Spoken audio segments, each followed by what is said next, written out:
Welcome to the Reg Age Podcast. We are your hosts. I'm Kyle. This is Josh. Today we're joined by Paul Comfort. Paul's a professor of strength and conditioning at the University of Salford in England. He recently served as on the NSCA board of directors. He's the editor, one of the senior editors of the Journal of Strength and Conditioning, and he's co-authored like hundreds of papers, over 200 papers, a bunch of them. I've seen Paul's name in the research space for a long time, so I'm real excited to have you on the show. Fresh off the International University Strength and Conditioning Association speaker, just last month or earlier this month, last month, right? Yeah, middle of June. Middle of June, yeah. So real excited to have you on. Thanks for being here. Yeah, it's awesome. Thanks for the invitation. Yeah. So can you tell us how you got into sport? How far back do I go? I suppose I was always really interested in sport, exercise, probably, a bit of a combination of both. Before strength and conditioning was a thing in the UK, it was a case of get your hands on any, muscle and fitness, Ironman magazines, those sorts of things. I think the first book was Arnold Schwarzenegger's Encyclopedia of Bodybuilding. Not my first book I ever read, but, sport and exercise related. My dad gave it me when I was 3. Yeah. Most people, it's like Pete the Cat, but your parents were like, no, you're going to be jacked. So, that really sort of inspired me to think, how can this really benefit sports performance, as well as obviously training to make people look better. And then I ended up doing a couple of personal trainer qualifications, because, as I said, strength and conditioning wasn't a thing in the UK back then. Started personal training, realised I didn't know anywhere near enough, so went to university and did a degree. And pretty much have continued studying ever since, to be honest with you. That's the way my wife refers to it. Did my degree. Again, realised I needed to know more. Went on and did a master's in exercise and nutrition. All the way through my degree, I was still working in a gym, personal training, and it was a combination of really sort of either working with wealthy business people that had lots of money to spare but wanted to get in shape. Then they'd go on vacation for 6 weeks, come back in poor shape again. So great business sense for me. Or working with local athletes who just wanted to get better. Around that time, rugby union had just become professional in the UK. Soccer, that people start to realise you needed to be fitter, faster, etc. So that's really where it started. And it was only about just over 20 years ago now that the UK Strength and Conditioning Association set up in the UK. And I'm a founder member of the organisation. I wasn't any of the people that set it up. I just threw in a little bit of cash at the beginning and supported them wherever I could. So really, I probably had about 15 years of working within sort of personal training, exercise science, strength and conditioning without anything formal in the UK to be able to do that. Obviously got my NSCA qualification, CSCS as soon as I could. But most people, to be honest, didn't really know what that was over here, 30 odd years ago. I really got into it because I just really enjoyed exercise myself, and then suddenly fell into personal training, doing a degree in the area. And I've been really lucky that pretty much every job I've had in a university, I've had time allocated to working with either university sports teams, students on sporting scholarships, local teams that the university has links with. So I've been based at Salford now for 17 years. And when I first started, I would get a certain amount of time per week, roughly 3 mornings per week, to work with one of the rugby league teams we were working with. And then after a while, it was a bit more with the rugby union. I've been really lucky to be able to sort of have an academic career, but continually, until really probably the last few years, have the opportunity to then still go in and work with sports teams, get my hands dirty and do the stuff that you really enjoy. In fact, this year is the first pre-season, probably in the last 17 years, that I haven't been off-site from the university doing testing with multiple different soccer teams, just because my schedule was far too busy. And luckily, I've got a really good group of colleagues and students who all went off and did that themselves. I have to imagine being like having such a diverse background in the hands-on has to help with the research. Like we talk about it sometimes, we see a paper or an idea where it's like, I don't know that that's solving anything. Like that seems like somebody just created an idea that didn't really know the sport But I'd imagine like being able to listen to problems or see what like, oh, that's a strange phenomena has got to help with like having actual like practical studies. Yeah, definitely. That's actually where a lot of the ideas for studies come from. Somebody, and sometimes it's even just a student asking a really, really simple question. Other times it's you're going into one of those environments and an athlete or the one of the strength coaches or head of performance says, "Hey, I've read this. Is this better than this?" And you go, "No idea. No one's done the study. Let's try and find out. Can we use your teams?" And especially if you're in a situation where you've got their senior team plus multiple age groups below, which you get in the way that academy systems work in the UK, that gives you a large group of people that you can then use for research purposes, which is absolutely brilliant. Do you find, like in that same kind of vein, do you read people's research sometimes and think like that's just not sustainable? Like you can't do that, you know? Like I've seen plenty of like, you know, like ultra high set models or something that they do across 6 or 9 weeks, Mm. and I'm like, can you do that for a career though? Like, is that something that you can, you know, like is that something you see frequently? Yeah, definitely. If you look at a lot of the more lab-based studies where they're not working with athletes, it's just normally, they recruit students. There's a hell of a lot when you're looking at eccentric training, how many repetitions and what's the frequency and volume of eccentric training for elbow flexors or extensors. And sometimes they'll just really beat them up because if you use a high volume, you get a big adaptive response. Right. And that might be fine. And you might be able to adapt to that if it's, your elbow flexors and extensors. Try doing that across your whole body. Right. And, you're going to be in a bit of a state by the end of that. So, yeah, you do see that. And it's interesting because when you talk to people that work in different laboratories and different universities, some will say it must be controlled. Everything needs to be controlled. And you're like, well, there's no good doing that. If you control every single aspect, it will never work in the real world because you can't control everything in the real world. If you don't control anything, then you don't know what caused that effect. So you need to be somewhere in the middle of that continuum. And then if something does work, then we can go to something more controlled and say, okay, well, this worked in this environment. If we do this more controlled lab-based study, can we find out why it worked? And then can we refine it and go back to that more applied setting? So I think it needs that sort of continuum to be, you need to sort of dance across the continuum to some extent to make sure that you're publishing research which can be applied and other people can pick up and go, yes, this will work. But we still need that really lab-based sort of research, even when they're looking at what happens to individual muscle cells or muscle fibers, because we need to know why the adaptation took place. But if you start there and then you try and go through to, a squad of athletes, it just rarely works because everything has been so controlled. That could be stimulating a muscle fiber in a petri dish with an electrical current and a hypertrophy. It's brilliant, but you're not going to do that to your athlete. We're just gonna borrow your muscles for a little bit, and then we'll put them back when we're done. Yeah.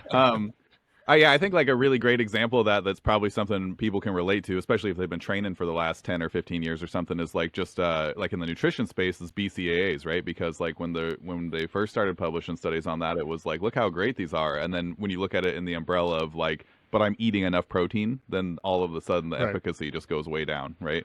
Yeah. And so Yeah, they are great. yeah, they are But great. you already have them. Yeah. Yeah. You're doing fine. Yeah. It's a big thing. So just we kind of have our own issues. You obviously have a slightly different sports being over there in the UK.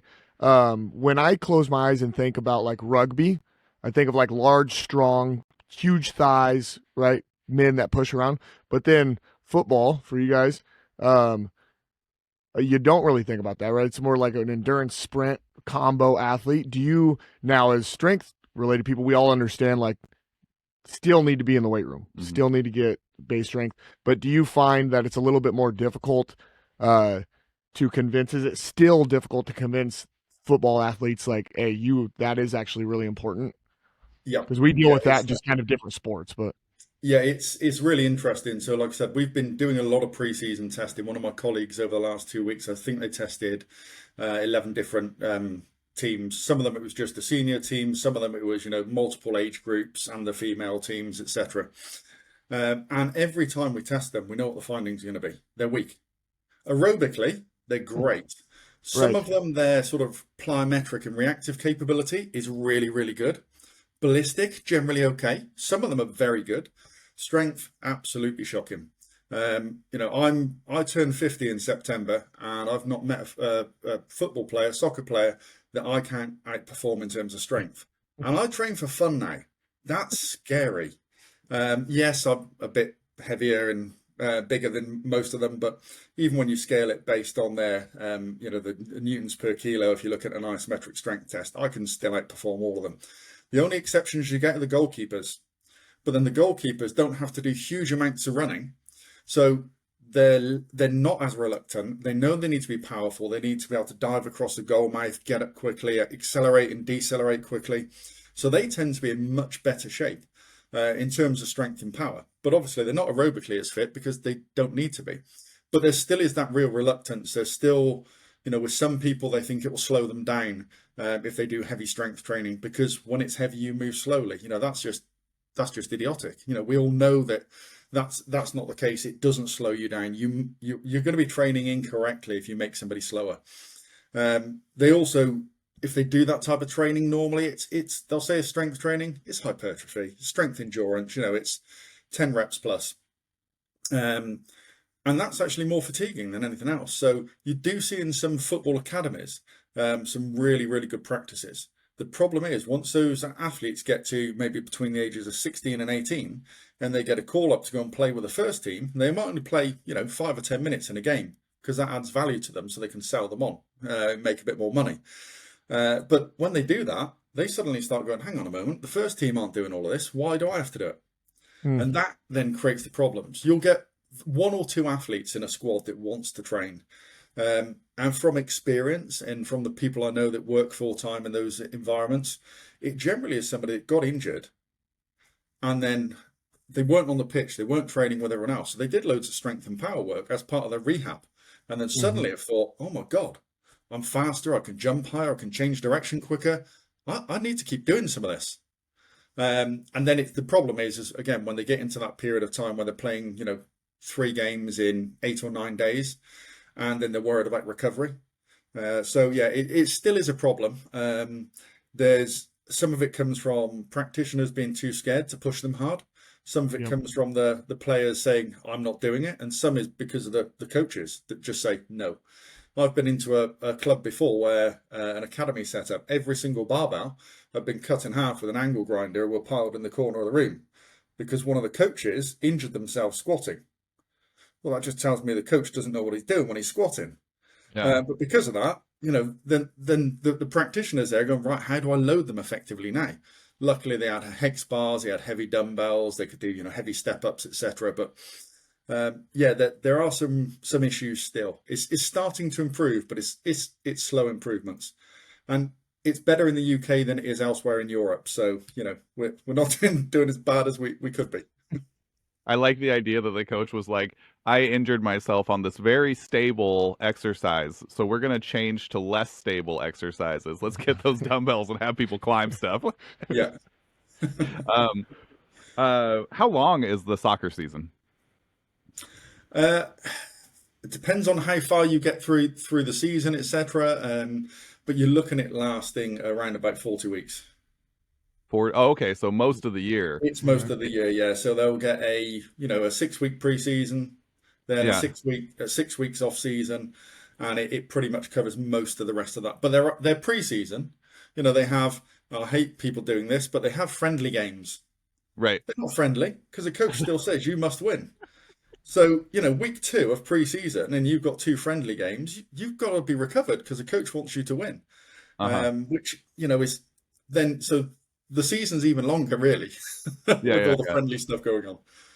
Yeah, I was wondering if that was a good opportunity for a periodization approach where you have a longer off season where you could train harder, but if not, then no, right? You just got to figure out how to do it throughout the year. Yeah. Yeah, I know the NBA just went, or not maybe just, but they went to they work out 3 times a day because of the similar thing, very long season.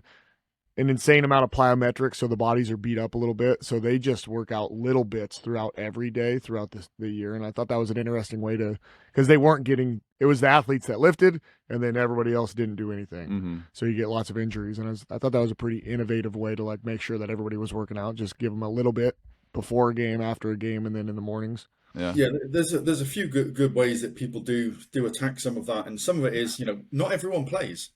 So if you're not playing, you can train harder. The problem is if you push the athletes that the coach has said they're not playing in 2 days' time, you push them really hard, but somebody else gets injured, then that athlete has to play and they're not prepared because they are a bit fatigued. Then obviously that's problematic. But one of my previous PhD students, Dr. Matt Cuthbert, did his whole PhD funded by the Football Association looking at microdosing resistance training. So, the very simple option is instead of doing 2 days per week with 40 minutes, could you do 4 days per week, but just do a 20-minute session? So you induce far less fatigue. The total volume over the week is exactly the same, but the fatigue per session is minimal. And actually, a lot of the players really enjoyed getting in the gym, couple of exercises, push hard, get out. And also then, if something happens, if one of them has a press commitment or, something happens that they end up late for training or missing a training session, if that happens once per week and you're training twice per week, you've missed 50% of your volume. If you keep doing that, you're going to detrain. Whereas if you're doing 4 sessions per week and you miss one for whatever reason, you've only lost 25% of the volume.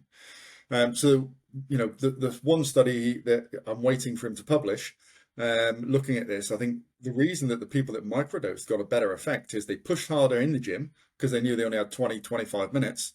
And actually their compliance rates to training, the amount of training sessions they actually performed compared to those that were planned, were much higher than everyone else's. Albeit it was still low. I think they still only completed about 65% of the planned sessions. Although he collected the data in the back end of the pandemic, so you had some athletes that were 18 years old, playing for the under 18s, playing for the under 23s, and playing for the first team all in the same week because people couldn't turn up for training or play because they had COVID. But there's some really nice approaches to that, and I know that Steph Mock, that was at Pittsburgh University, now at the Houston Astros, is using that approach within baseball and making sure that that just a small amount but frequently. Because is there a sport that plays as frequently as baseball? Yeah, right. It's crazy, but they still hit them with a small amount to try and prevent any detraining.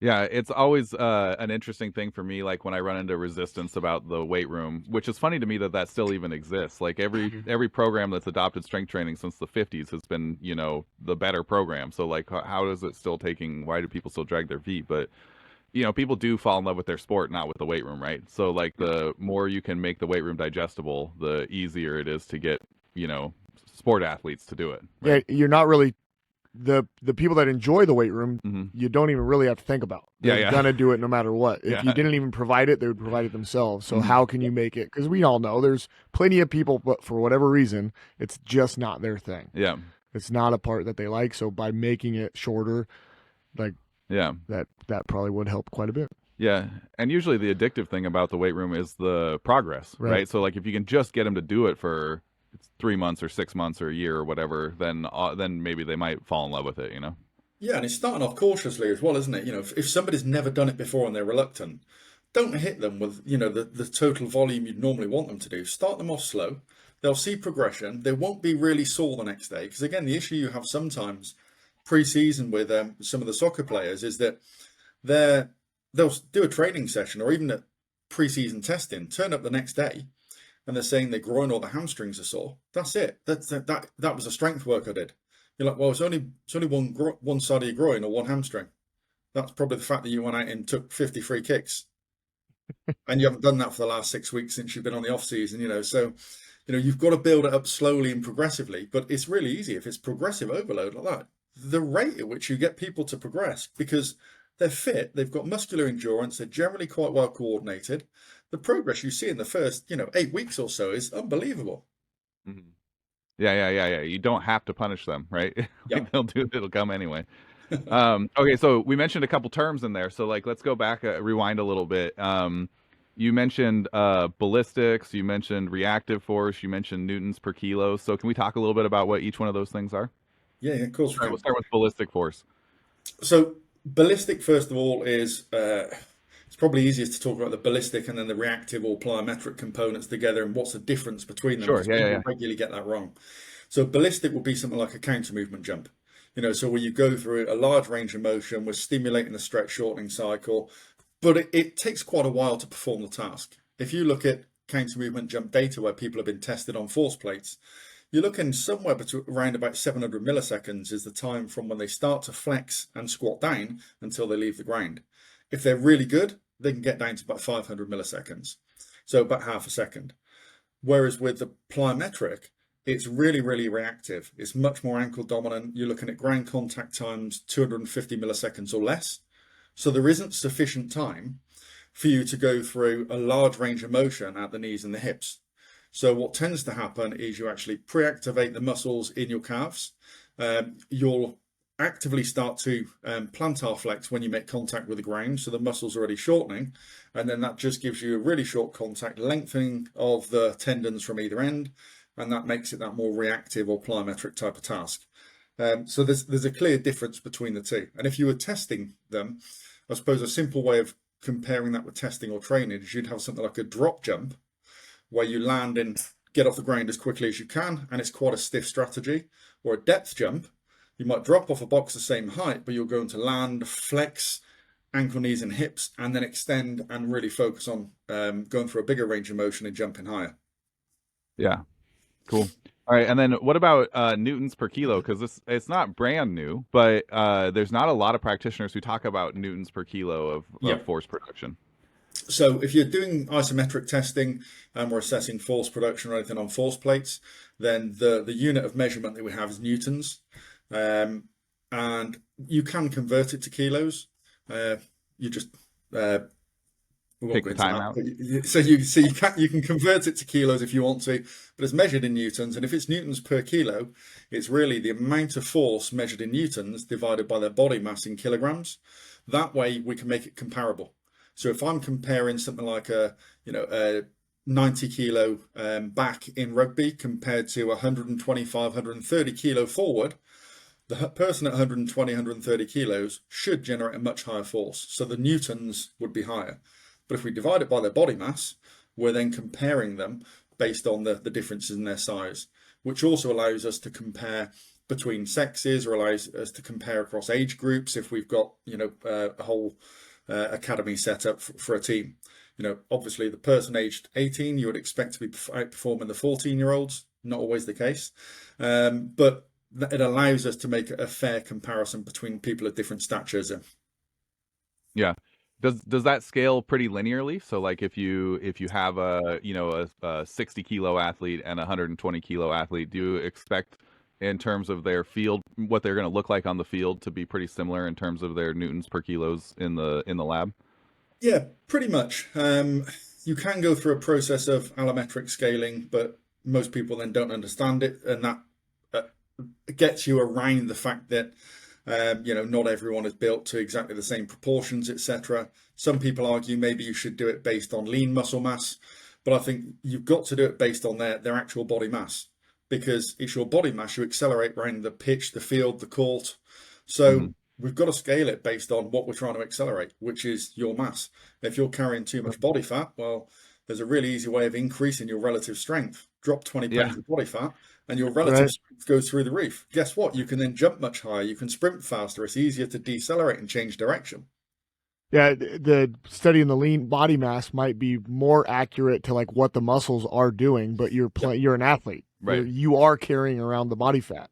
So it is way more like, it's better information, because it could be like, dude, if you just drop, you either got to get this much stronger or just drop some body fat and you'll be that much more explosive. I'd rather get stronger. Is it yeah, I guess even if it was a button, I was going to say, can I just drop 20? Like, which is funny because it's got to be. We've seen it with some rugby players where they've come back from a very good off season, 25, 35 pounds heavier. And the coach immediately is saying, right, you need to lose some weight. You need to shed some of that body fat. The change in things like their jump and sprint performance when they're losing weight quickly is unbelievable. You suddenly see substantial improvements just because there's far less mass to carry around. The only thing you have to do then is make sure you have the chat with a coach that if you want them to lose 25 to 30 pounds over a 7 or 8 week period, they're going to be really fatigued because they're going to be in a massive calorie deficit. So you've got to bear in mind there'll be stuff that you're asking them to do that they're going to struggle with. especially later on in the day as everything is depleted. And some coaches are fine with that. Some definitely aren't, or they forget it after the first week. But yeah, you can get some big improvements really quickly just from doing that. And actually, we've seen some athletes get their absolute strength go up as well as their relative strength. Yeah, I wonder how many coaches like give that protocol. I mean, I'm sure we've fallen into it, and then like they're always upset. Like that guy's, why is he so moody? Why, You know what I mean? Like, yeah. why isn't he learning his plays? Why is he always the last one across the line? Yeah, it's like forgetting, like, oh, I did send this guy into a huge diet. Yeah. He's gonna be doing a protein sparing fast for the next 7 weeks, and I'm wondering why he's so. We just dealt with a kid that was like that. He's doing great. He's losing a lot of weight, but he's like, man, he's emotional. Yeah. So yeah, he's freaking. He needs a snack, man. Yeah. And that's the thing is, you've just got to make people aware of that. You've got to make the athlete aware of it. You have to make the technical coach aware of it, because otherwise they're going hard at that athlete some of the time. This is what you wanted, or these are the results of what you wanted. A few more weeks, we can start feeding him a little bit better, and suddenly his energy levels are going to spike, and it'll be great. But you just have to keep reminding people of that, so they know what to expect. It's the same as when people want, a coach might turn around and say, I need that guy 20 pounds heavier. Well, you don't want 20 pounds of fat. So this is going to take a while. You want 20 pounds of lean tissue in season. You've probably taken a couple of seasons. Yeah. Do you have any recommendations if people are doing bigger cuts for like how they could modify their training? Like we just had a friend of ours, a former athlete, who reached out. She just did 25 pounds in 2.5 months or something, 2 pounds a week kind of thing. And, the normal thing is obviously like when you're in a big deficit, that's obviously something that's like sustainable and it's not insane. You can reasonably do 2 pounds a week. And, but we had the conversation about like, maybe don't do quite as much volume, maybe bring your intensity up a little bit, maybe focus on your technical tools. Like, do you have recommendations for people for how to manage that time?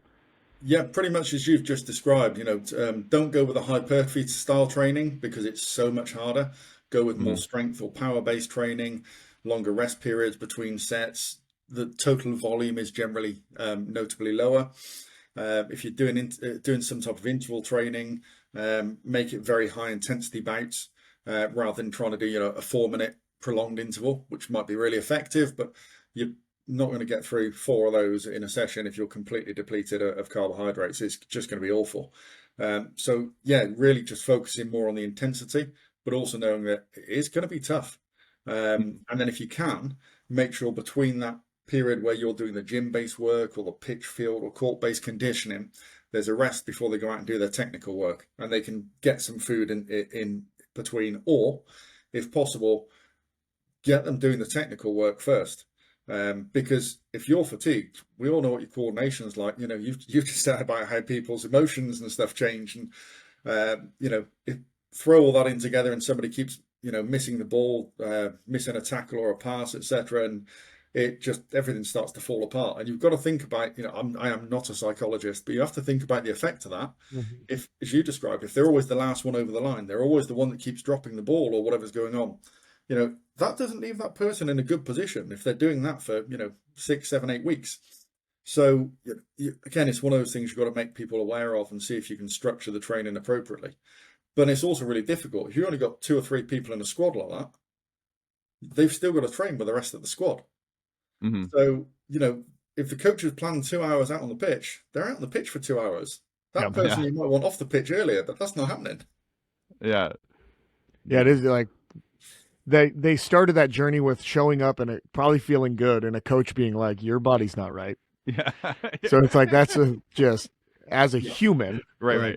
That's going to be a rough preseason. Yeah.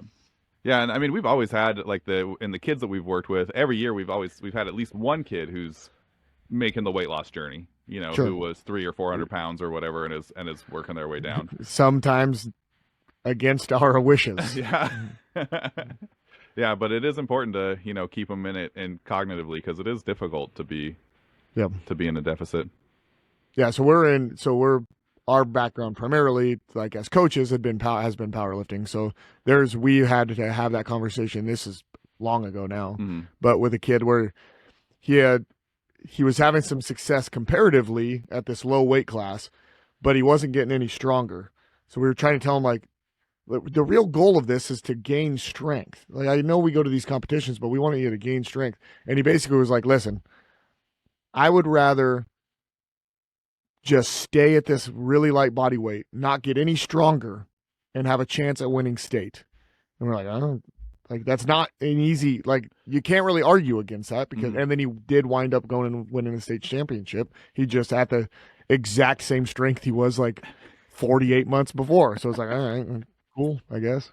Yeah, and you get that with a lot of weight categorized sports, don't you? Whether it's powerlifting, weightlifting, sometimes the best thing for somebody to do is move up or down a weight category. Right. That's a really difficult decision to make. And the same in combat sports. You know, if somebody's really struggling to make the weight in a combat sport, maybe they need to start fighting in a higher weight class, but that hurts more. Yeah, and it sometimes is a great decision. And you've seen, like, there's some guys that go up a weight class and all of a sudden it's a whole new fighter because they actually have energy. And then you see a guy go up a weight class and they're out of the, whatever it is, Pride or the UFC, like, in a week. Whatever happened to that guy? Like, oh, he went and got mangled at the higher weight class and quit. Yeah. Okay, so we talked a little bit about like microdosing the strength training if you're if you're a athlete, if strength isn't your sport, right? I saw maybe it was you talking about training for plyometric frequency, and I was really curious about it. It's been a long time. The last time I really took a deep dive in plyometrics was like 2006 or something, and when I was still like doing track and field and everything. And so the field has really evolved a lot since then. And so I was just hoping to kind of get some updates from you. Like, I know I'm really curious about frequency recommendations, and I'm really curious about the way that we, like, I kind of had thought about plyometrics on the scale of like, like no eccentric to a lot of eccentric, and, just in terms of like fatigue inducing and stuff. Yep. And I'm just really curious to see about how we think about it now, Well, it's a really, really interesting topic because, to be honest, there's not a lot of good research out there. Because when you start looking at the research, and they'll say, whatever plyometric intervention, it's not always plyometric. A lot of the time you can go, well, no, this is ballistic training. They're doing depth jumps, they're doing counter movement jumps, single leg counter movement jumps, etc. So you tend to find that when you look at it, it's a combination of ballistic and plyometric training. Very rare you find something where it's just plyometric. And actually, sometimes you can look at some of those training interventions and go, oh, there was no plyometric aspect, it was all ballistic, which really muddies the waters unless you start to clarify, exactly what were we looking for in terms of those adaptations, because we know the adaptations are different. It's much more muscular with ballistic training, and it's much more neurological and tendinous with plyometric training. Not exclusively, but it emphasizes those adaptations more. So in terms of things like the frequency, what seems to be the research from team sports seems to be the most efficient is regularly adding small amounts. So a higher frequency, but a lower volume and a high intensity. That seems to be much better than trying to do a whole plyometric session. Because again, if you try and do a large volume of plyometrics, it isn't fatiguing on the day, but you can be really sore afterwards, especially if you're not used to it or you haven't done it for a couple of weeks because you had a period of intensive competition. So certainly when you look at team sports, there's a series of studies out there now which seem to indicate that a small amount more frequently is really useful. And actually, just building it into people's warm-ups. So before you go in the gym and you start doing a bit of a warm-up beforehand, a little bit of plyometric work there, before you go out on the pitch and you get all on the court and you're getting them to warm up. Low volume, very high intensity. And again, that seems to work really effectively for more senior athletes. You probably need to do higher volumes with younger athletes, really just to teach them the skill of how to perform those tasks. But it's certainly seeming at the moment from the research that's been published probably over the last 5 years or so that higher frequency but lower volumes, focusing more on the high intensity aspects of those tasks is probably the best approach. And do you think that's driven largely just by like the neurological component, the skill component of moving fast? Yeah, that's definitely got something to do with it. Because if you look at all of the research on, training residuals and how fast certain physical characteristics drop off. Really high velocity movements, they detrain quicker than anything else. So doing it regularly will help any detraining effect, keeps you familiar with it and the skilled aspect of it. And also you're then not putting an excessive volume through the muscles or the tendons within a training session. You look at the forces produced during high intensity plyometric tasks, and they're pretty extreme. It's also interesting when you talk to people that work in sports like basketball, especially in the NBA, where they'll just do very small volumes because they're doing so much jumping all the time. And actually, for some of those athletes, you look, they don't need to jump any higher. They're out jumping everybody else and they're 7 foot tall. So why do loads more? Right. Yeah.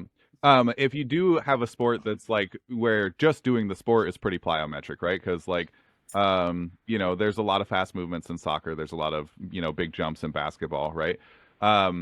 Is it worth it to take a look at your plyometric training to look at like, well, what types of fast movements can I not do well and just focus on those? Because I've noticed like in basketball, working with kids who play basketball, I'll have kids who can jump like crazy off their right leg, but they can't jump off both legs. They can't jump off their left leg. And it's like, okay, well, let's put a little bit of this variety in there, in your specific training, right? And not worry so much about actually jumping off of the court aside from that.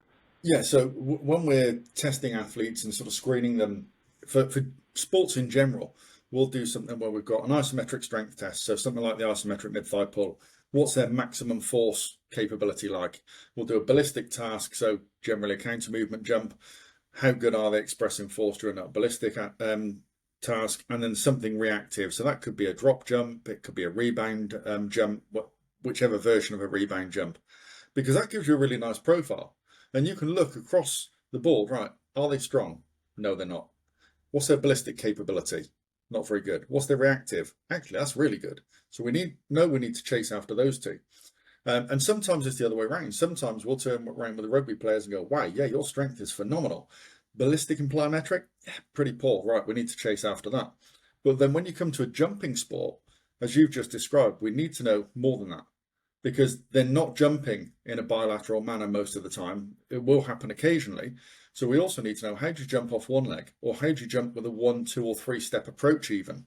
And there's some nice research by Dr. Jeremy Shepherd that looked at different profiling for sports like basketball, netball, volleyball, using those different approaches. Then that way you can say, well, are they better off their left or right? And if they're better off their right, well, do they ever jump off their left? Do we need to emphasize that more? Because if they never do that in their sport, why are we chasing after that? Right. But also looking at that, if they're doing a 1, 2, or 3 step approach, the more steps you take, the higher your horizontal velocity. So you've got to be able to control that to project yourself up vertically. So it's in those situations, it's really good to have a nice profile of jumps. Again, when we're doing a lot of the testing, it's hands on hips. We want to find out how efficiently and effectively can they express force through their lower body. But if you're in a sport where actually you throw your arms in the air, something like volleyball, or even a goalkeeper in soccer, well, we need to know the difference between their standard counter movement jump height and their counter movement jump with an arm swing, because it should be notably higher with arm swing. And if it's not, well, we've got some easy wins there. If we can train them and coordinate lower and upper body, suddenly you'll get an extra probably 15, 20% on your jump height, just because you can now coordinate that arm swing properly. Yeah. It's such it's something that I really look forward to seeing the growth of, because I feel like we do a pretty good job with like strength training and getting bigger and stuff, but it still seems to me like there's a lot of fuzz in the power side of performance training. Yeah, definitely, and I think it depends on the nature of the sport and the task that you're trying to train them for as well. Yeah, I feel like it's also the only, like, the vertical, right? I don't know if it's like that in the UK, but the vertical is a huge thing over here. And for a long time, there's been like the vertical programs that float out onto the internet and you use. And I've done a couple of those. And I remember doing one, and I was probably 22 or 23 and playing a lot of basketball. And I'm not a poor athlete. Maybe I had the wrong knees to do this kind, but I just remember getting like through day 2 and being like, who can get through this? And yes, if you get through this, probably going to improve. But It's just like, you know what I mean? It's just like a assassination attempt on your knees. So like I just feel like that has been where all of our vertical training has come from. Hmm. Was a basketball coach would pay for it and then he would disseminate it, and then those kids grew up and then they passed it along, and it didn't even come from the strength coach. Even our strength coach, who was really good, it was like even his knowledge, he didn't. It was like, all right, get the blocks out, Hmm. do a couple jumps on it, a couple jumps over it, like. So it's kind of, I don't even want to say it's a back room thing, but I, do you know what I'm trying to say? Yeah. I don't know what I'm trying to say. Yeah, I think that My knees happens hurt. quite a lot, though, doesn't it? You think about where a lot of these training programs come from, and they'll look and go, right, who is the best basketball player, football player, whoever it might be? How do they train? Right, I'll train like them. But, well, first of all, have you got their training history and background? Because if you haven't, yeah, it's going to break you.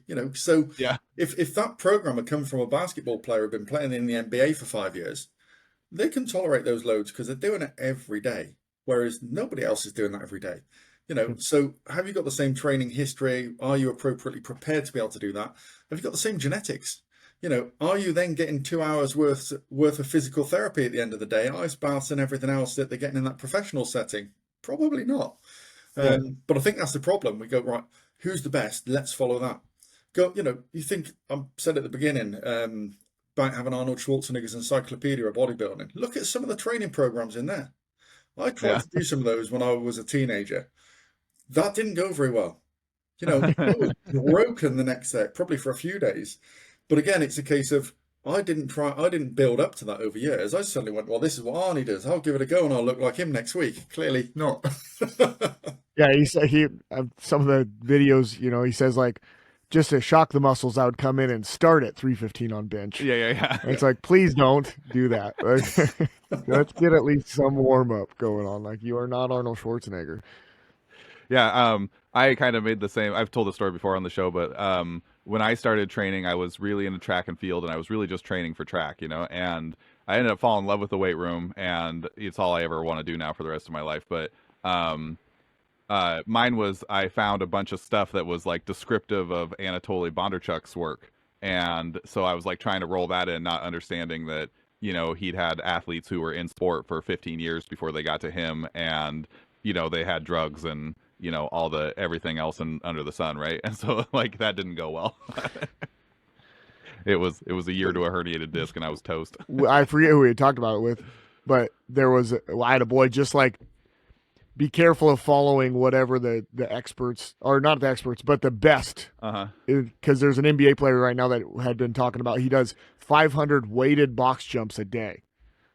And it's like trying to explain to a kid that this guy who's in the NBA and can jump over my head is like, his vertical is probably that in spite of doing all of that. Like, that's a lot of freaking volume. Mhm. And I just told him, but I'm a high school strength coach. It's like being a dad, right? They're like, Yep. you don't know, or else you wouldn't be here. But I just told him, I was just like, please just tell me, like, if you start to hurt, just stop. Yeah. Whatever that number is that day, I don't care if it's 12. Right. Just stop. Because I told him to not do it. I know he wasn't. And then like 2 weeks later, he was like, I had to quit doing that. He's like, yeah, that's a lot, man. 500 a day. Like, I don't even feel like that's appropriate to put out on the internet. Like, Yeah, that's a David Goggins style Yeah. training. Yeah. yeah. Yeah. And the one thing you don't listen to, like most people don't listen to David Goggins, is like, I hurt Yeah. Yeah. all the time. Yeah. People are like, oh, just run 70 miles a day. That guy's miserable. All right. I saw because I did a little light Instagram stalking. You got to do some parabolic flights. Do you want to tell us Yes. about that experience? Yeah, what can I say? It was awesome. Yeah. I'll say it was just awesome. No, it was really interesting because we were testing an exercise device as a countermeasure for the deterioration in musculoskeletal health that occurs during periods of time in microgravity, so while you're in space. So you then have to simulate that by doing the parabolas. So you get 20 to 25 seconds of zero G, where you're simulated zero G. Basically, as the plane goes up and does this, you follow that parabolic arc. So 20 to 25 seconds. What they don't tell you about is as the plane pulls up, you hit 2G. And then as it pulls out of the dive, you hit 2G again. So we did the parabolic flights over 3 days. So it's 31 parabolas each day. So you therefore then hit 2G at least 62 times, which is really interesting because simple things like lifting your hand up to scratch your head, you suddenly go, wow, that's tough. If you were squatted down and then you stand up at that point, it's like me squatting with my body weight on a barbell. So it's like me going from a full depth squat with 100+ kilos, but you're not warmed up. You've just been on this flight. So that part of it is really, really interesting, that it really makes you think about what you're doing and how you're doing it. It's also referred to as the vomit comet. So I was really, really glad that I wasn't ill at any point, because some people you saw after 5 or 10 parabolas with a little sick bag, hidden at the back of the plane, then continually being ill for the next 2 hours, which is not a good place to be. And I went out to a conference at NASA before this and spoke to a few people who'd done parabolic flights in the US, but on a much smaller plane, who all said, oh yeah, at least you might make it halfway through, then you'll be sick, and you'll be sick on every parabola then. So I'd gone from the point that I was really excited about doing this to thinking, what have I got myself into? Luckily, I wasn't ill on any of them, which was a real blessing. But it was really interesting because we did a whole range of exercises on this device. So it almost looks like a Pilates reformer. So you end up with, you push away and jump in this direction, and the bottom of the device moves in the opposite direction, and then you come back. So it's really interesting, the fact you jump on it and then it suddenly pulls you back faster than you would normally get. So the impact forces are really high, which is potentially really good for skeletal health. But then you also have to produce force really, really quickly, both concentrically and eccentrically. But you can also use it for a whole range of standard resistance type exercises. So you can just do the equivalent of a hack squat type motion on there. You can set it up so you could do a deadlift. You can do almost any upper body exercise you could possibly think of as well. So that aspect of it was really good. But what the inventor of this device, John Kennett, had been asked to do is also, would they be able to use it for exercises that were aerobic? So you could do really high volumes of plyometrics, but that's going to break you after a while. So you think about it, you could do like 10 almost like depth jump type motions, give yourself a 20-second rest, go again, almost like a Tabata approach. But when you try doing that, in terms of the fatigue that you get, your quads are on fire straight away, so you don't get far through it. So they have also adjusted the device so you can basically do like a rowing action, like you'd do on a Concept 2 rower, or like a skier type motion. So you can jump on it but pull with your arms at the same time. And those were really impressive to see being performed. Problem is, we don't know how good an aerobic stimulus you'll really get from it, because we've got 20 to 25 seconds during a parabola. So heart rate starts going up linearly, and it's great, feels okay. But you're never getting up to the heart rates that you'd want to try and achieve if you were trying to do a true aerobic stimulus. And the only way they'll do that is to put it up on the International Space Station, or whatever replaces it in 2030. So yeah, it was a great experience. There's a massive amount of data that luckily I'm not having to crunch, and that's other people involved with it that are doing all of that. So yeah, it was a really, really good experience. We've got a huge amount of interesting data from it. We're probably going to put in a bid to the UK and European Space Agency to try and repeat it, because from what we found, there's some modifications that could be made, especially for something like the rowing action and for some other exercises where we can probably make them even better. So you never know, this time next year I might have gone up and done it again, or it might take a bit longer than that depending on the funding. But yeah, it was a hell of an experience. We had everything rigged up on the participants. So they used an XN suit, which basically has accelerometers in it, so we can get changes in joint angles, joint motion. It almost gives you 3D motion capture. They had EMG to look at the muscle activation. We had force plates attached to the foot plates so we can get the ground reaction forces. There were load cells on the devices. So we could see once actually you really had zero gravity, because then there's no force applying to the device, but also so that we could see how much vibration, etc., occurred as well, because You can't put something on the space station where there's a lot of vibration because it will shake it apart and potentially move it out of orbit. Yeah. Yeah. That would be a fun experience to have, to be like, we're leaking. Exactly. So the amount of tests and stuff that they do to double check that things are appropriate, it is pretty extreme. But yeah, it was a hell of an experience to be collecting that volume of data when you go, okay, we've got a 25-second window. This has to work. So you actually turn up out in Bordeaux, where the zero G flight was based. Turn up in a warehouse, set everything up on the first day. Does it work? They come round, do all electrical testing and everything on it. Right, it works. Then the next day it gets put onto the plane, and you basically simulate the 3 days of flying while you're still on the ground, sat inside this plane.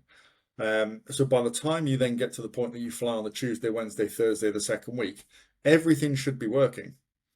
But simple things like, you've got a USB port with multiple ports on it. We had one of those. It just stopped working at one point. So, luckily there were spares around and everything. So we had all the issues before we flew. And when we flew, it all turned out really, really well. But the planning and the time and effort that goes into it is huge. But yeah, a hell of an experience. It's probably the most extreme environment I'm ever going to collect data in for any type of science. So yeah, it was a fantastic experience, and it really makes you think about the efficient and better ways of doing other aspects of research as well. Mm-hmm. Yeah, I mean, just like first off, like you're in a career that specifically focuses on like adding G's, and then all of a sudden you're in an environment where it's like that's not a thing. All right, think about that. I was like, that's pretty fascinating. Mm-hmm. And then second, like I feel like that's got to be an honor to think like something that I'm working on could then prolong possibly like the time people could be up there, which is probably going to be important if we are trying to move a little bit further along. Like that's pretty impactful.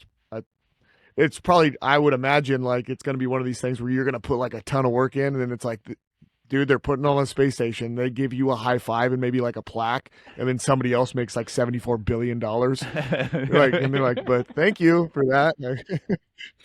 Yeah, you're probably right there. That probably is the sort of thing that will happen. But yeah, it's great to be able to be part of that, and it's really interesting when you look at all the research that's been done, over the last 20, 30 years in terms of those exercise countermeasures and the people that have been involved in it. Some fantastic sports scientists and medics, etc., that have done that. So if you look at the device they've currently got on the space station, the ARED device, the Advanced Resistive Exercise device. It was Professor Bill Kramer was one of the people that was involved in actually helping develop that and design it. I think Travis Triplett was involved with some of it as well. And there's a range of people that you just don't realize until you really scour the research or their profiles. You're like, oh wow, they were actually really involved in doing some of this fantastic research and helping those developments. And I get asked sometimes at the university, why are you doing stuff with sport? Why are you doing some stuff with the military? Why are you doing it with astronauts? Why don't you just focus on one thing? And I'm like, I am. It's strength and conditioning and sports science. It's the same thing. Whether you'd work with, frail older individuals, progressive overload and exercise is the same thing. We just have to scale it for those individuals. And that's what people don't always see. And again, that could be, in a rehab setting. You still have to create progressive overload for an adaptation in whatever tissue or cell you're aiming for the adaptation. But it is really, really interesting when you start looking at the stuff that in space. Okay, so there's 0G. Well, if you're on the space station as it is now, 0G. So when you're squatting, use the Advanced Resistive Exercise device. If on Earth you were squatting 100 kilos, you plug in 100 kilos of resistance, you perform the task. But on Earth, you're also lifting your body mass. You can't then plug in, say for me then, because I weigh about 100 kilos, I'll put 200 on the device. My legs might cope with it, but my spine now has an extra 100 kilos compressing it. So, okay, how do we then load the system in the same way? And you suddenly have to start thinking about, well, how can we do this without compromising other areas? Could it be easy enough to just do a belt squat? And then we can load the legs to the same magnitude, but we can still do the technically lighter load squatting on the ARED device to still make sure that our trunk musculature, etc., is being worked as hard as it would with a squat on Earth. So then when you come back to Earth, you can pick up where you left off. Did you get any I have a bunch of nerd questions, but before we get to nerd questions, did you get any qualitative feedback from the athletes in the test about being in the suits and wired up? And like when you describe it, it kind of reminds me of the old comic book with Wolverine where he breaks out and he's just got like a billion wires in his body and giant headpiece and stuff. You know, did they have feelings about what it was like to be the test subjects? Yeah, they actually seemed to really enjoy it. Apart from one who was sick on the first day, then she was fine for the next 2 days. And you know, all credit to her, she was sick for half of the first flight, still turned up the next morning, was like, I'm going for it. And we were like, we can find a substitute if you want. She's like, no, I'm doing it. Yeah. So as much as some of it was tough, and they were really, really hot on there with all this extra equipment attached to them and everything, I think they just, overall, they enjoyed the whole process. It was nice to be able to see. One of them, McGann Christian, is actually a reserve astronaut. So she works for the European and UK Space Agency. And the other one that did most of the testing, Becky, is a really good triathlete. She competes for Wales in triathlon. So both of them are used to, some more extreme things than you'd get with the average athlete as well, which is good. But yeah, overall, they were quite happy doing it. They were there on site the entire time. So even before we did the parabolic flights, we ran through all the exercises and the protocols with them, so they knew exactly what they had to do as well. I think if they hadn't done all of that for the week beforehand and just turned up and got on the device with all this kit attached to them, yeah, they probably would have been finding it a little bit weird. And luckily, all of the kit is wireless as well. So they've got loads of wires running through the XN suit and everything, but it's not that you suddenly go, right, how far can I move because I might pull these cables out. But yeah, they both said that they would do another campaign, so it can't have been that bad. Before Kyle gets to nerdier questions, did it ever hit you in the 33 parabolas that you're able to do this because you're on a plane that's plummeting to the earth? Like, I feel like eventually you're going to be like, oh, this is risky. Yeah, it's more when you turn up there and they've got this sort of image of what happens and where the parabolic aspect actually happens. So you're going along in steady flight, it pulls up and it gets to about 50 degrees. And my understanding of it, in very simplistic terms, you get to a certain point at a certain velocity and they just back off the engines, then start to dive down. And you continue to move at the same speed. And then that means you leave the floor of the plane. But yeah, at some point, you don't feel this. And At some point, the plane is dropping back down at a really steep angle and it's basically just free falling with you inside it. So you think about this, like the really weird part is you take off, the plane goes up, and it's going up at an angle. And then they'll say to you, after about 10 minutes, you can take your seatbelts off, get up to your experiments, get them set up and ready to go. So you power everything up, check it's all working. But as you're walking up the plane, you're at this angle. You're not really. It's the fact that the plane's at that angle, but you look in relation to the plane like you're leaning forwards and you're on your toes. And you haven't got loads of seats to hold on. Like when you see the air stewards and air stewardesses going up the plane and they're holding the back of the seats, and they're only going at this sort of angle. So that part's really strange. But yeah, you do think at some points, we're actually in a dive now, because they'll count down and tell you they're about to pull up. So at that point, that's the realization that you're going down at about 40 or 50 degree angle, just plummeting towards the earth at terminal velocity. But you can't perceive that at all because you're moving at the same speed as the plane is. It's just when somebody points it out to you. And I'd love to know what it's like to be on the ground, seeing this plane doing this. Because you're going to be thinking, that pilot's had too much to drink. What the hell's going on? I wonder what that's like for a pilot, like if that's an enjoyable experience or if if it's taxing. I think they have 3 pilots on there the whole time. And I think they alternate between who's flying at different points. But they're all ex-fighter pilots, or one of them is a retired astronaut who was an ex-fighter pilot. So they're probably the most qualified pilots you could ever get with the most experience. And they're doing it every other week. Yeah. So, I'd imagine somehow you become accustomed to it. But yeah, it's got to be that precise with it. It must take some real skill. Yeah. Yeah. I could just imagine the like if you do get really comfortable with it, just the little bit of joy of like making people sick. Like I When the fighter pilots take people into the back Uh-huh. seat. Yeah. I remember when I worked at the gym, people would tell me that I was only good at that because I was a little bit of a, what is it when you like to see other people suffer? Sadist. Sadist. Yeah, I'm a little bit of a sadist. They're like most people don't like seeing other people suffer, and you're just having a good time. And I'm like, well, yeah, that's how you get better, though. I'm excited about the future, you know. Yeah. But I could just see that being the pilot, and like you hear somebody run away, and you're like, I got him. Yeah. And it's not something that they stick on autopilot. So if they chose to, accelerate up a bit faster, or to pull up out of the dive a little bit quicker, as long as that plane can tolerate it, I suppose they could do whatever they want to do. Yeah. And there's definitely some other parabolas where when they announce, they say injection, just as that you should be going weightless. And there's some where you just really slowly rise up. There's others where you got much quicker.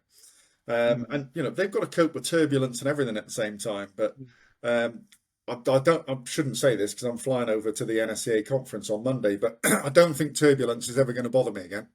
Not after being on a plane doing that, but I'll probably have the most awful flight I've ever had now on Monday. Yeah. There's some. I mean, there's some pretty incredible records of plane turbulence, like how far a plane has dropped when they hit a low pressure pocket or something. Like I don't remember what the numbers are, but it's insane. I was on a flight.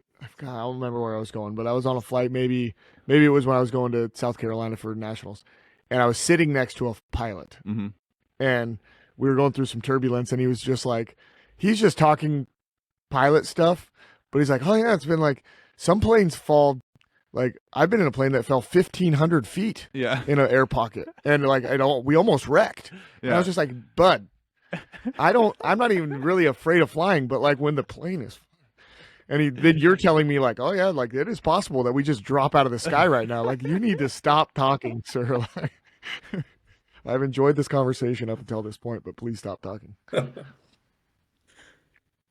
all right, nerd questions. Nerd questions. Nerd them up. When you're looking at and this, if these aren't within your wheelhouse or whatever, that's fine. We can just bump over them. But I'm really curious now about like training for astronauts because there's like an old hack in the world of powerlifting that's like if you hit a certain point and you're having a hard time progressing, to go get a job where you like have to move all day. A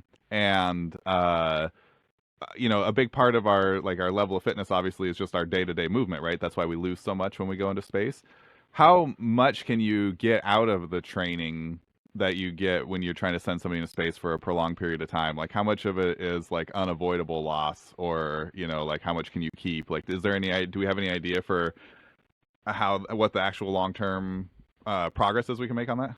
Yeah, it's this really interesting question because there's all of the data from every single mission to the International Space Station is available.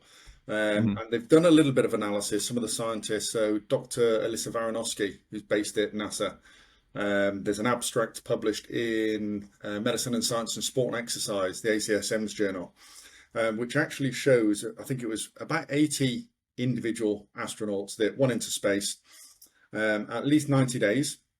So the average deterioration in terms of muscle strength is about 15%. The greatest was over 40%, which is very concerning. But a few people came back. I think there were 13 or 14 came back stronger. Oh, interesting. So it's a real diverse continuum. But what we need to know is why. So when you look at that abstract, there's a little bit of information on people that trained at higher intensities with a higher frequency were the people that basically ended up stronger. Those that did lower intensities, lower frequencies, and lower volumes were the people that deteriorated the most. So it's pretty much the same as we know with exercise normally. Train harder, get a sufficient volume and a sufficient frequency, and you can improve. What we don't know, though, is those people that deteriorated the most, were they the strongest to start with? So they're up here, so they can afford to decrease quite a lot. I still wouldn't want anyone decreasing by 40%, but they can afford to decrease more. Or were those people that improved the people that were the strongest? And actually, they're the strongest because they love exercise. So give them the opportunity to exercise, and they will push and push and push. And they're given 2.5 hours a day. As long as nothing comes up as a mission priority, where it's a case of, right, we've got to do a repair on the space station. We've got to do a spacewalk, an extravehicular activity. So they've got 2.5 hours. That's also to prep the equipment, get washed and stuff afterwards and do everything else. So probably you're looking at just under 2 hours of actual exercise, and that's aerobic and resistance. So we need to look at that in more detail. I've actually just had approved from NASA. They've got the lifetime surveillance of astronaut health department there that has all of this data.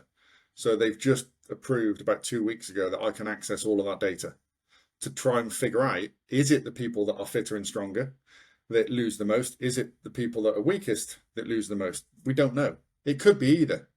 Because if you're not going to be fit and strong when you go up there, what's the chances of you really pushing hard while you are up on the International Space Station?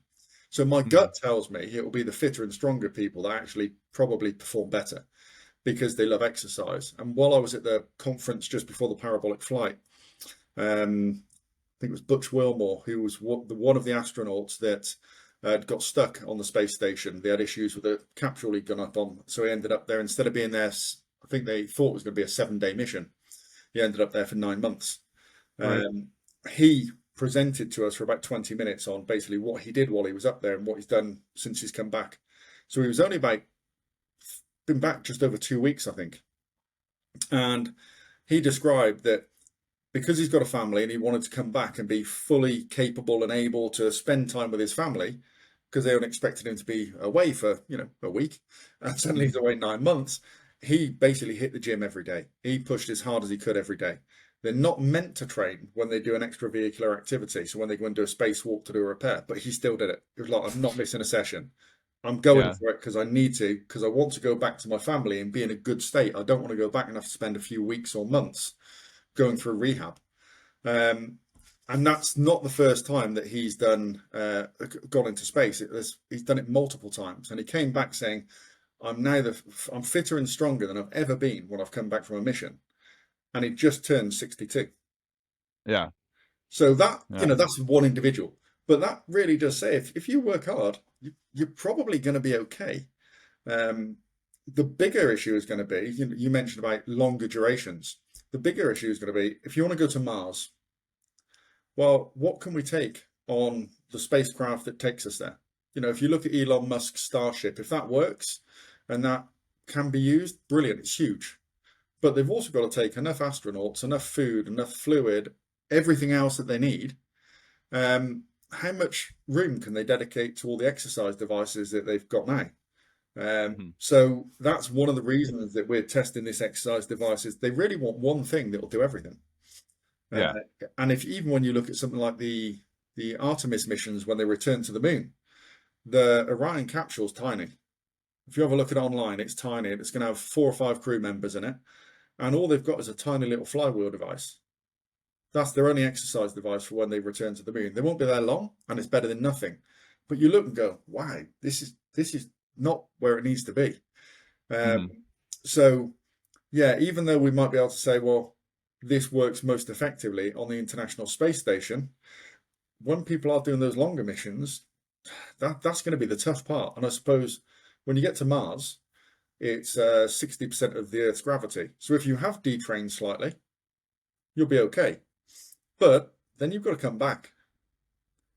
So you imagine if you'd lost 40% of your strength on the way to Mars, you might still be able to function on Mars. On the return, you don't want to lose another 40%.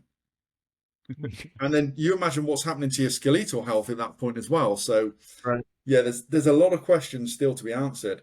But I still think, my gut still tells me, if we perform exercise, the right intensity, the right volume, we can probably solve a lot of these issues, or at least minimize them to a point that they shouldn't be, ridiculously detrimental. Yeah, you might have to come back and rehab properly for a few months, but it shouldn't be to the extent that you see with some of the data that's been published.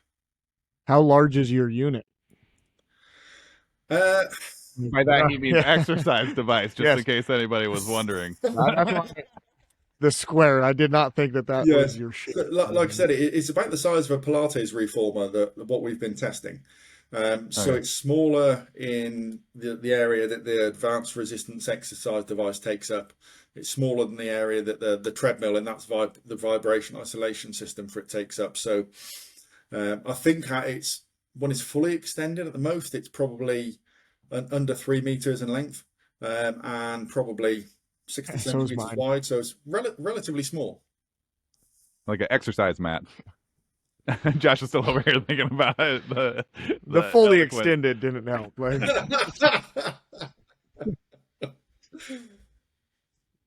I've lost all my. No, you know what we should do is just start recruiting like the Joe Kovacs and Andre Milanichevs of the world. Like just get the strongest people who have ever existed and send them. Then if they lose 40% and 40%, they'll come back. They'll still be stronger than a regular person. It'll be fine. And I think part of the problem is you think about all the people that used to train as astronauts, they were ex-military. So they were Yeah. generally pretty fit, strong, healthy. It may have been more aerobic biased, but they were generally in really good shape. Now it's a lot more people that are going from science backgrounds and engineering backgrounds and stuff. However, with that said, they normally know 18 months to 2 years before they go and do a mission. So you Hmm. imagine if you then had them for 18 months to 2 years to get them in shape, if it's mandated that they must do that exercise, you should be able to get them in really good shape. And actually, one of the strength coaches for the astronauts, Corey Twine, who used to work in collegiate sport quite a lot. He's a really good person to reach out to. It might be worth getting him on the podcast and having a chat with him about exactly what they do. He organised a conference that I was at just before I went and did the parabolic flight and was at the year before. So he oversees all of those exercise specialists working with the astronauts at NASA. And he's brilliant because he's worked in elite sport before, as well as now working with the astronauts. So which obviously brings with it completely different challenges. But he's a great guy, very very knowledgeable as well.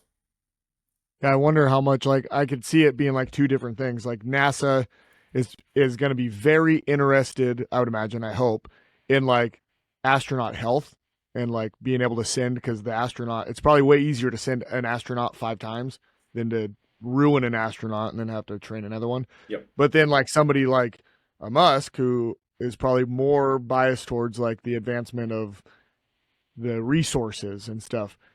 Like, I don't know that he's sitting there being like, where are we putting the gym on this spaceship? So that's kind of an interesting thing. If we do start going a little bit further, do they even care? Hmm. Or is it because, he said stuff like, no, when I go there, I'm going to die there. Yeah. I'm not looking to come back. So the thought process there, they might not really care Yeah, there's a about the couple of research. videos on the SpaceX website where they tell you about how they plan to go to Mars and what the plan is for that and how they'll do it. And it's like something out of science fiction. It's, get a whole load of these starships orbiting the Earth for a while. Once you've got enough of them up there, send a lot across, but you'll have already sent, 100 beforehand, which will have robots on and they'll Right. already have the habitats and everything set up. But he does comment that, their plan is to send thousands of people so it could become self-sufficient and that they'll be looking to recruit people that will not want to return. Right. But how many people are you going to find that never want to come back unless they go, oh, well, I'll take my whole family with me?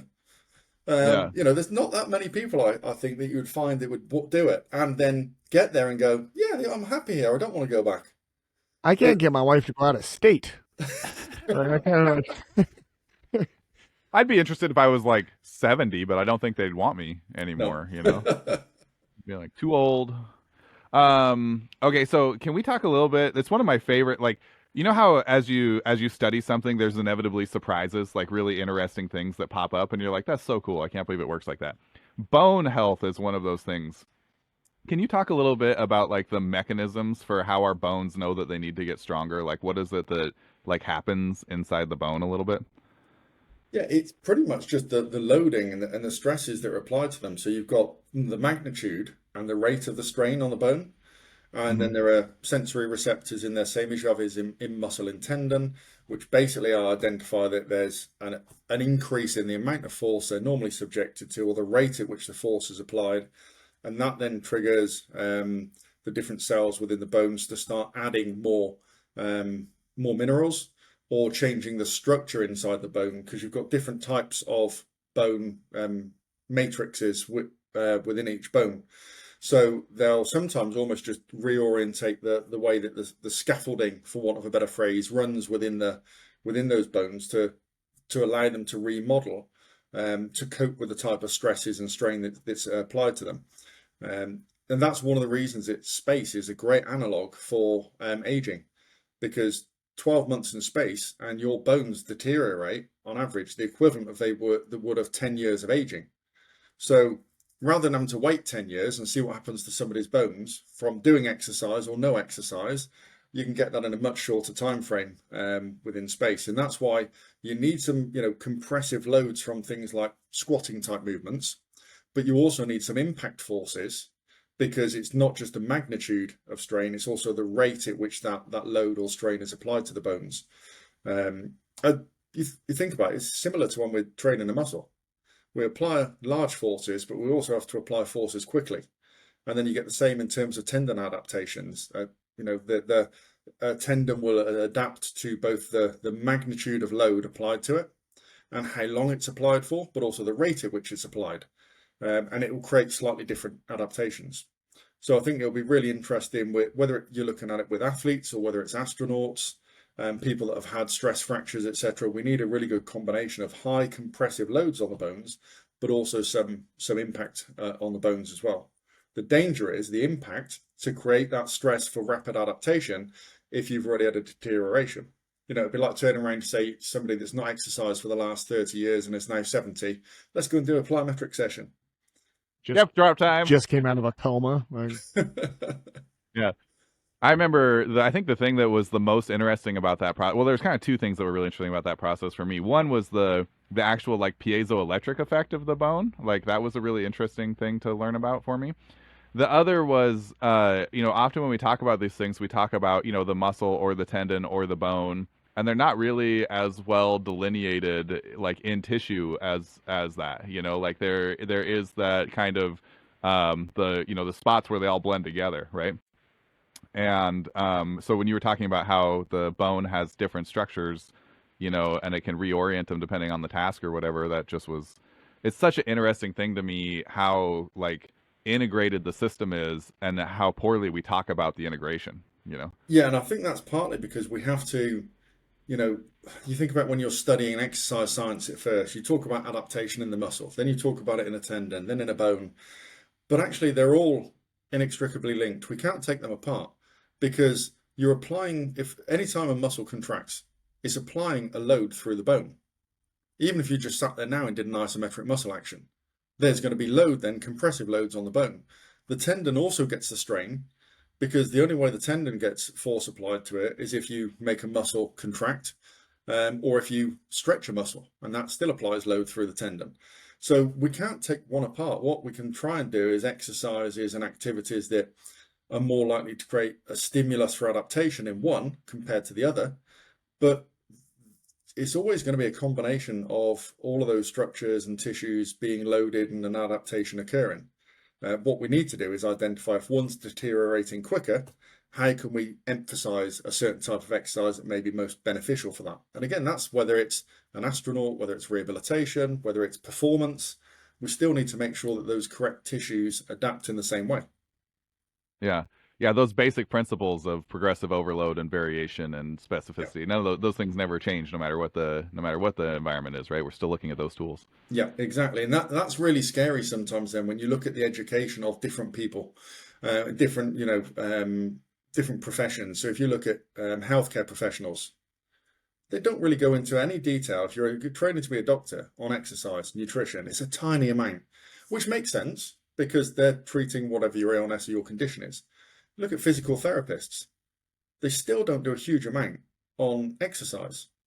But actually, probably the best thing to prevent injuries or ill health and the best thing for the rehabilitation is exercise.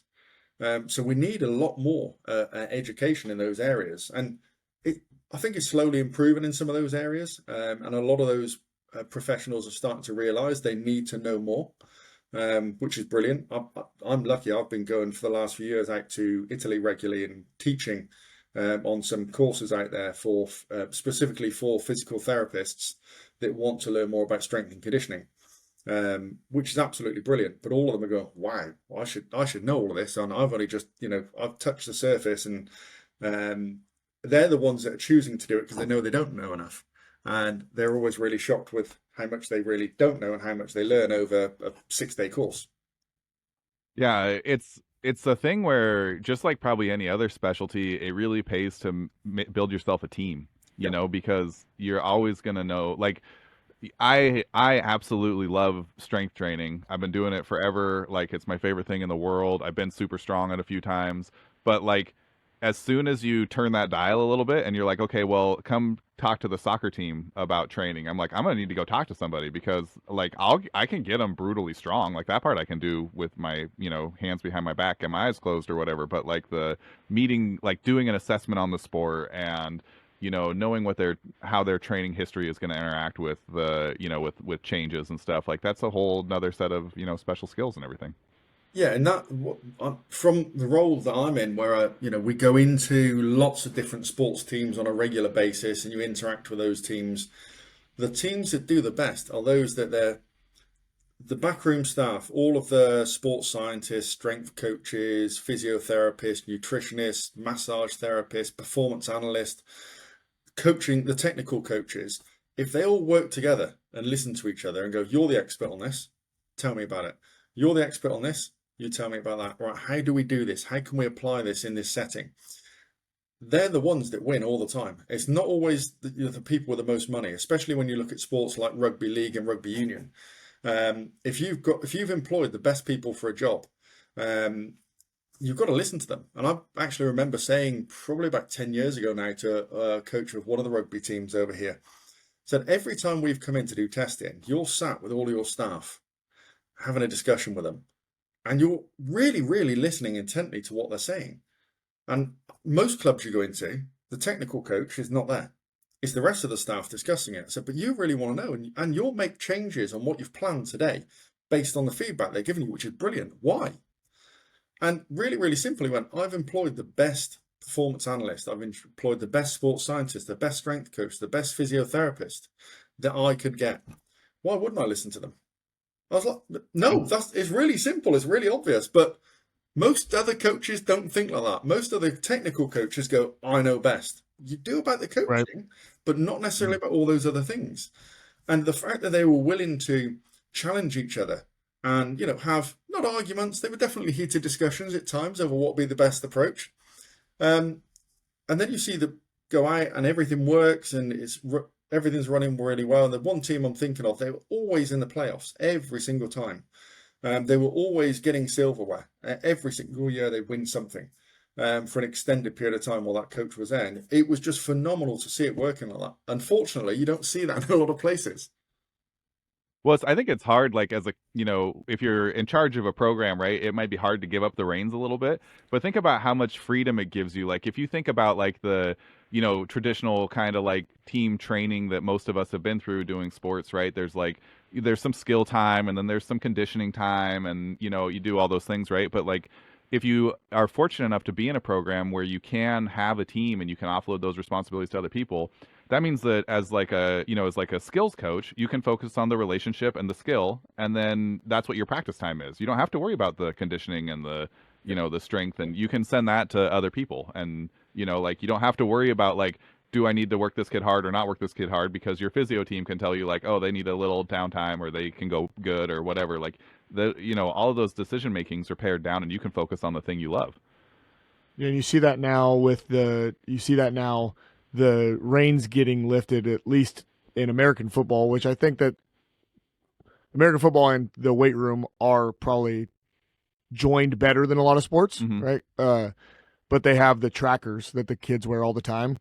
And even if I'm the coach and I need you to learn this, once you get to the whatever the predetermined amount of like steps or mileage Mm-hmm. or overall volume, like you hit that, they just come out and they're like, Cofield's done. Yeah. And the coaches are like, all right, and they'll just move on. Like, even though it felt like a critical thing that I was teaching you, they understand like we're going the opposite way now. Yeah. So that is interesting that we're getting there. Yeah, and I think that's just one of those situations where you've got to be willing to learn from people, put your ego aside, and if you haven't employed somebody because they're the best person for the role, then they're the person to listen to.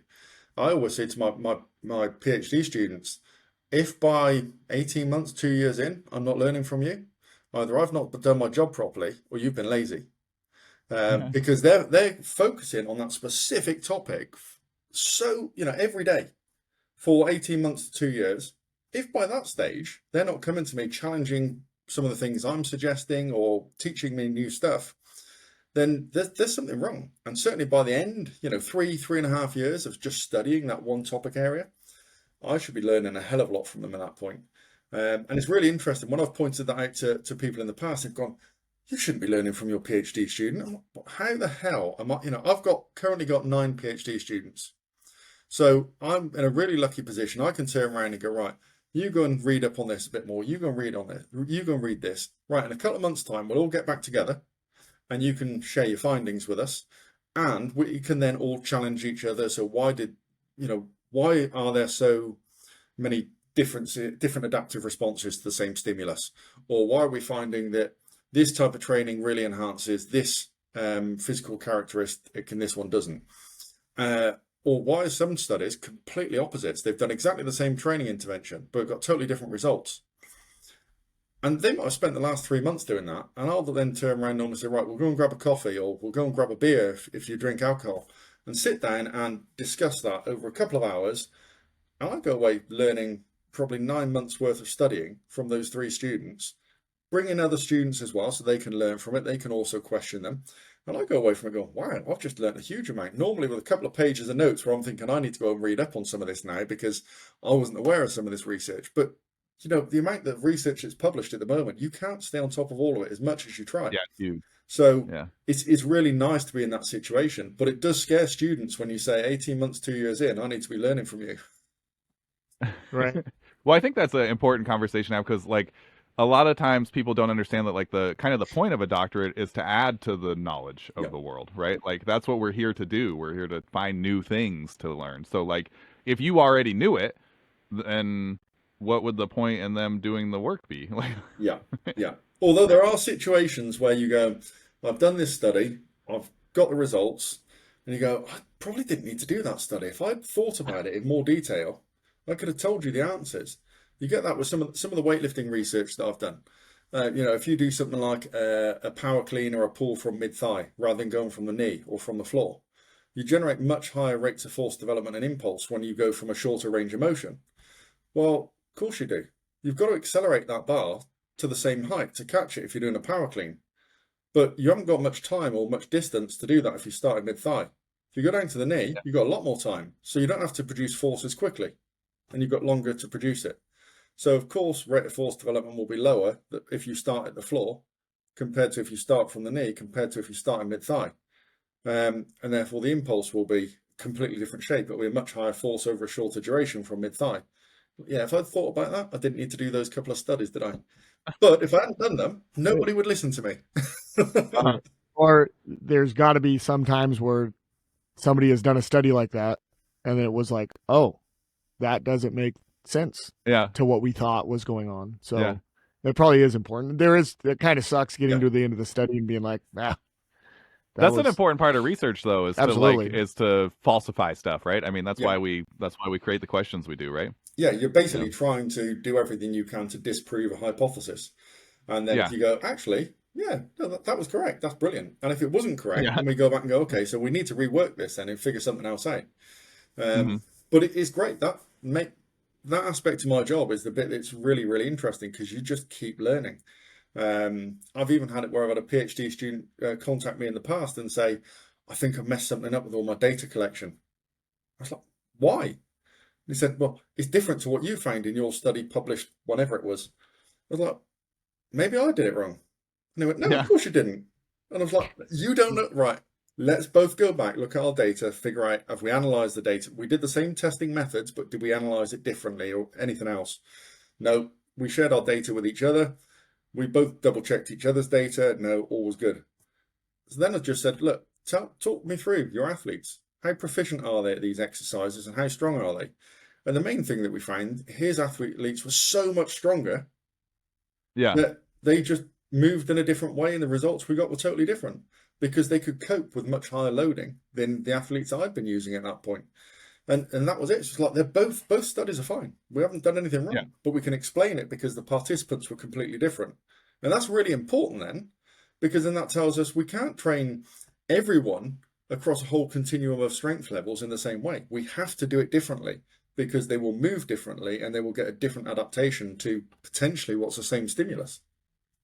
Yeah, and yeah, in research, right, we're always looking for confounding or lurking variables, right? So like confounding variables are things that we're already aware of, right? Like what is their absolute strength or training age and stuff, and then lurking variables are the things we're unaware of. We don't know that they're there, right? And so when you get conflicting results, that's great, Yeah. right? Like that's because that's shining a light on something that, There's something happening here. uh-huh. Like, Yeah, one of my favorite. I use this all the time when I teach. I'm a math teacher. That's my job.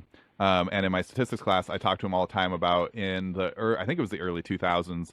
They did a study on MS where they collected data from all over the world. They reached out to every national health organization asking for their data on MS, and they were surprised because if the nations were close to the equator, there was very, very low incidence of MS, and if they were very far from the equator, there was very high incidences of MS. And so through that, they weren't looking for that. There was a surprise to them that there was this lurking variable of actually what it turned out to be was childhood vitamin D exposure.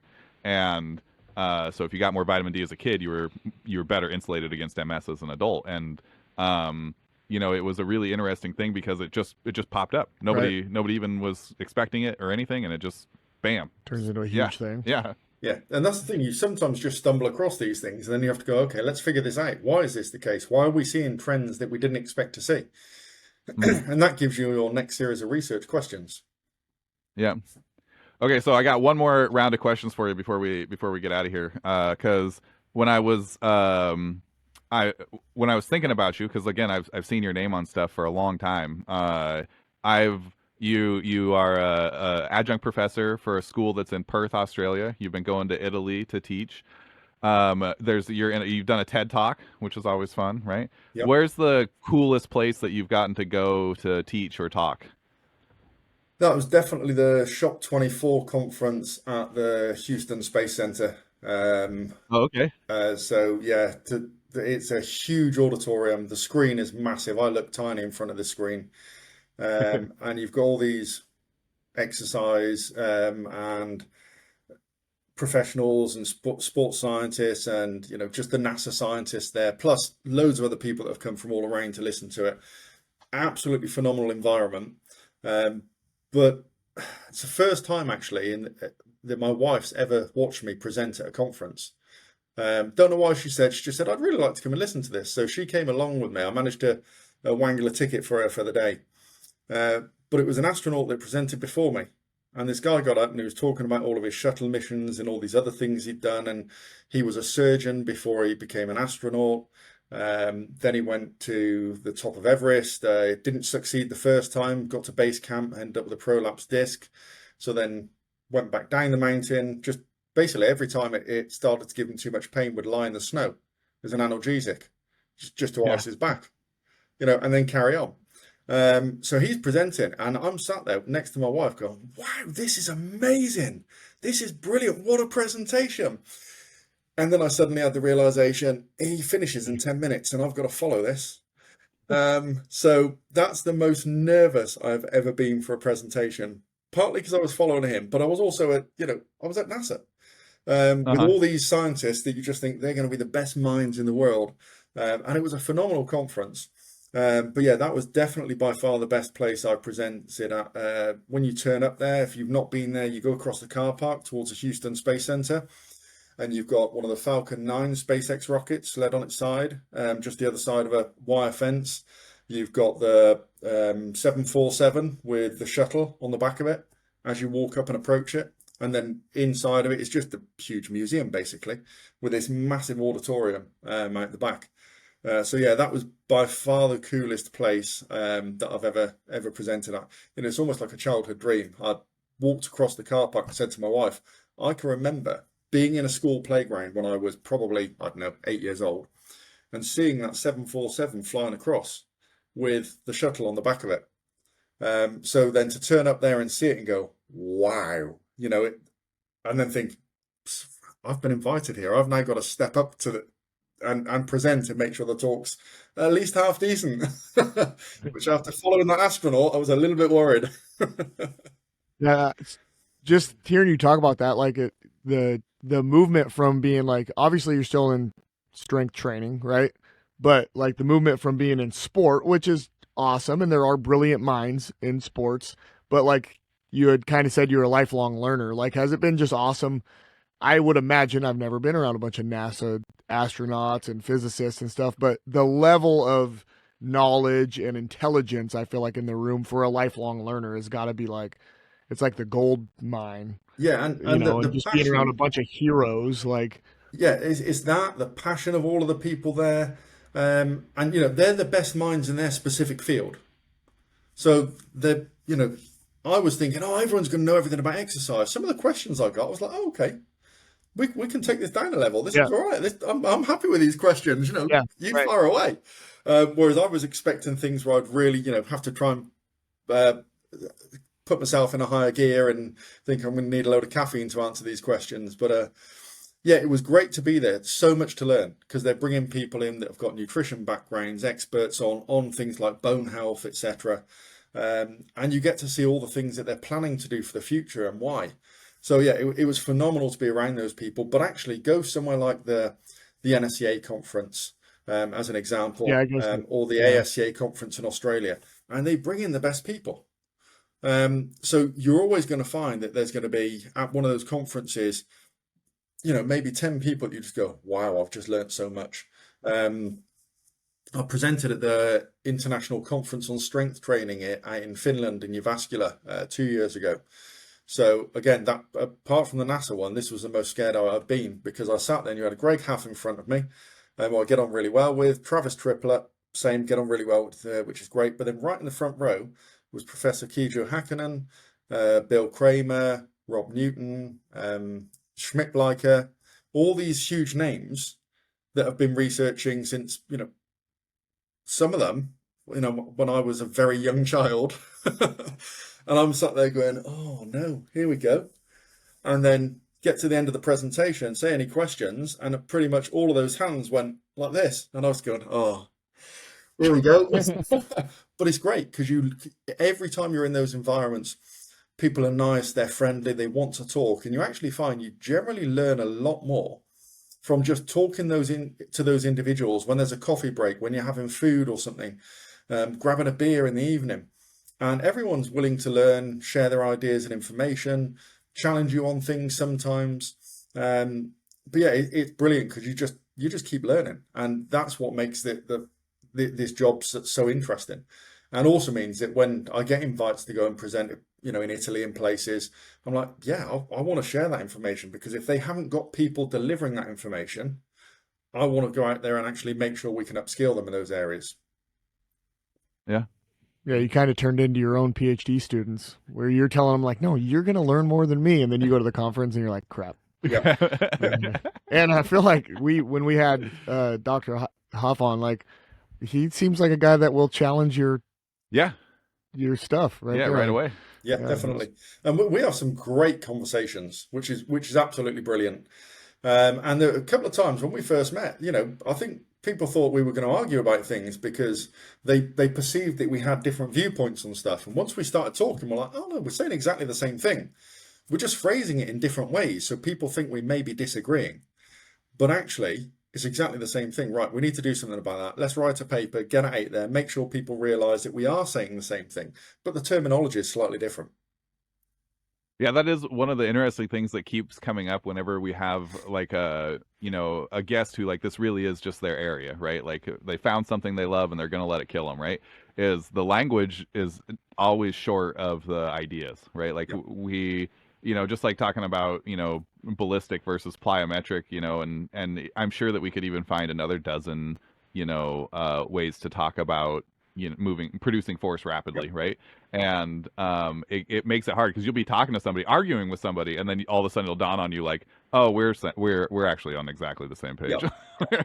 But again, what we need to do is we need to do better with that because, whether it's something that we're publishing, a book chapter you're writing, a blog, whatever it might be, a podcast, we've got to be really clear on what we mean by that terminology. Otherwise, it confuses people and they think we're saying different things when we're saying the same thing. And, sometimes the terminology is wrong, completely wrong sometimes, but other times it's just a different phrase used to mean the same thing. And it's been used because, maybe it's not the best scientific term. So, you wouldn't tell. There's a couple of papers that were written about certain terminology that shouldn't be used. And one of them talked about by Professor Ed Winter, talked about using the term explosive strength. In physiological terms, nothing explodes. Well, no, of course it doesn't. But, so what they're talking about then is impulsive strength. You try and explain to an athlete you need to be impulsive. They think that you mean, just go out and spend a fortune on something and make an impulsive purchase, or, do something stupid that's going to get you divorced. But so you've got to have the terminology for the athletes, and then you have different terminology, which is written in the scientific journals. And sometimes we just need to clarify that we're talking about exactly the same thing with those. And yes, from a physiological point of view, nothing explodes. But if you tell your athlete you want them to explode, they know exactly what you mean. And it's just using those terms in the right context. Yeah. So one of the things that I loathe about the space is the people who, they look at stuff and they use the right terms in the wrong ways. Like, we get the gurus, the people who have secrets for training and secrets for living your life. And it's become one of the things that just drives me insane, like in the field of sport. Yeah, that happens. That happens a hell of a lot. You see it all the time, and that just adds to the confusion. Unfortunately, social media has probably made that worse, but it also makes some research far more accessible. People just need to learn how to filter what's good, what's okay, and what just ignore that. Don't follow them. Mm-hmm. Yeah, I wish that you could share that with people easier. You know what I mean? Yeah. Be like when somebody's talking, you'd be like, "This guy doesn't know what he's talking about." Yeah. It'd be horrific though to find out that they were just 100 years ahead, wouldn't it? They're not. There's one. I bet you there's at least one. Yeah. In every person that we look at and like, that's so stupid. Out of all of them, yeah, somebody is probably right. Yeah, could be. There's a lot of them. I think a lot of times, we just had oh my gosh, I'm drawing his blank on his name now. I feel terrible. He was the chiropractor who we had on. Oh yeah, Kim. Yeah, Kim. Dr. Kim. We had him on, and part of in doing the research for him, right? Occasionally we'll scroll someone's Instagram or whatever, and he was reacting to a reel where they were talking about how because strength training increases your body's inflammation, that it must also be increasing your risk for developing cancer. And it was like, oh my God, how did these people? Yeah, just how did you buy a microphone? Yeah. But again, if stuff like that, people sensationalize things because they know it'll get shared, retweeted, or re-exed, or whatever it is, and people will listen to it because of that. But the problem is, some people believe it. Mm-hmm. Yeah, that's what I tell my high school kids all the time: is no one could be successful in the space if everybody just gave solid advice, because it would be very similar or the same advice. Yep. So you got to tweak it to have your brand, and in those tweaks, we're going to get further away from just good, solid training advice or nutrition advice or life advice, and which is an awkward thing to have, because then you have a lot of people who produce really good information who they don't know that they're trustworthy, and so they go to the guy that's got 1 million followers or whatever, even though what they're saying is insane. Yeah. Yeah, and it's the same, isn't it, when people put on, before and after photos which have been airbrushed, etc., or, they're saying, it took me 6 weeks to look like this, and it really took them the last 10 years and a hell of a lot of drugs. But then people are going, I just need to follow a training program. Yeah.